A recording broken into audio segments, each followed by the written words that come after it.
ہوا کہ صدق جو ہے وہ صرف زبان کی سچائی کا نام نہیں ہے، بلکہ صدق نام ہے ہر کام کو اس کے صحیح طریقے سے انجام دینے کا، سنت کے مطابق انجام دینے کا۔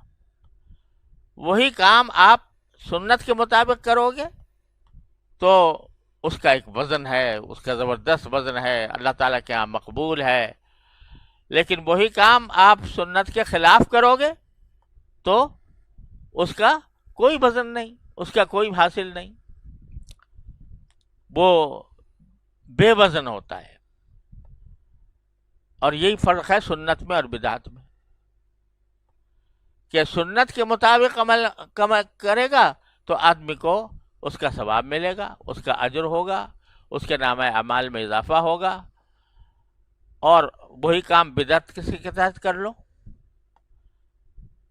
اپنی طرف سے کر لیا سنت کے خلاف، تو چاہے وہ دیکھنے میں عبادت نظر آ رہا ہو، حقیقت میں وہ عبادت بھی نہیں، نہ صرف عبادت نہیں بلکہ بدعت ہے اور ناجائز ہے۔ اب قرآن کریم پڑھ کر بخشنا کسی اپنے میت کو، یہ بڑی عبادت ہے۔ اور اس کا مصنون طریقہ کیا ہے کہ بھئی بے تکلف جس وقت بھی طبیعت میں آئے قرآن کریم کی تلاوت کرو اور اپنے کسی میت کو بخش دو۔ لیکن آپ نے اس کے لیے کچھ اپنا ایک نیا اپنا طریقہ ایجاد کر لیا کہ بھئی تیسرے روز جمع ہوں گے اور اس میں یہ کام کریں گے۔ اب یہ اپنی طرف سے ایک قید کا اضافہ کر لیا، تو یہ درست نہ رہا۔ بظاہر تو دیکھنے میں کہتے ہیں نا بھئی کیا حرج ہے، قرآن شریف پڑھ رہے ہیں سب لوگ مل کے، لیکن حرج یہ ہے کہ سنت کے مطابق نہیں۔ تو وہی کام، اس کی مثال یہ سمجھو کہ مغرب کی 3 رکعتیں ہیں، کوئی آدمی اپنی سمجھ سے یہ سوچے کہ بھئی 3 رکعتیں کچھ اور عدد ہے، یہ تو صحیح نہیں ہے پورا، اس کو 4 کر لیتا ہوں، تو 1 رکعت زیادہ پڑی تو کیا ہوا؟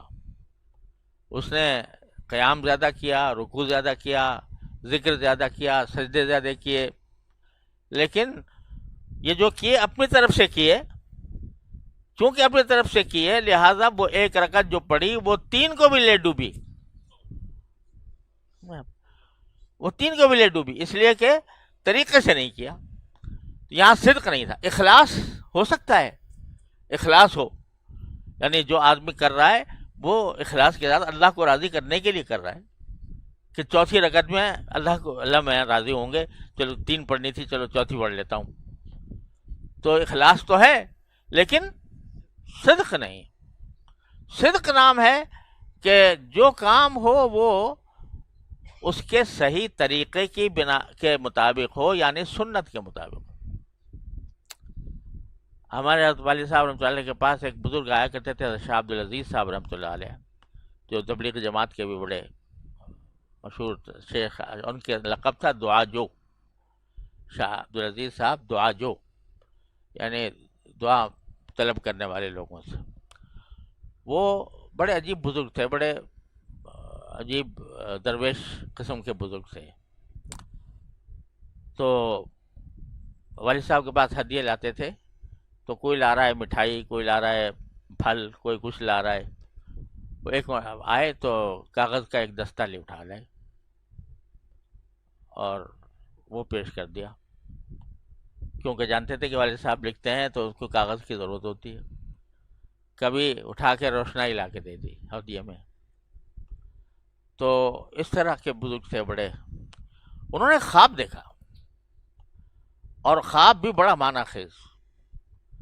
خواب میں دیکھا، حضرت والد صاحب رحمۃ اللہ علیہ سے کہا کہ میں نے آپ کو خواب میں دیکھا کہ آپ کسی جگہ کھڑے ہوئے درس دے رہے ہیں یا بیان کر رہے ہیں، اور پیچھے ہے بلیک بورڈ،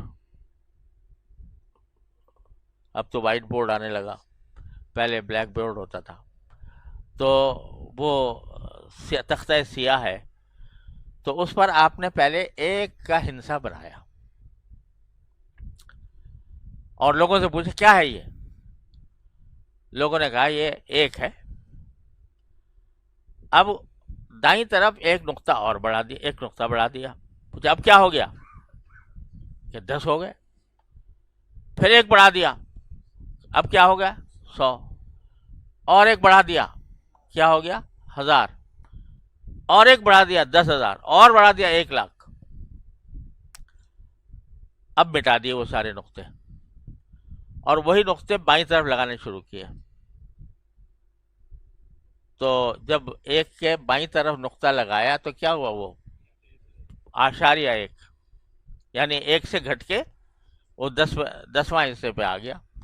اور لگا دیا تو 0.01، تو وہ 100واں حصہ بن گیا.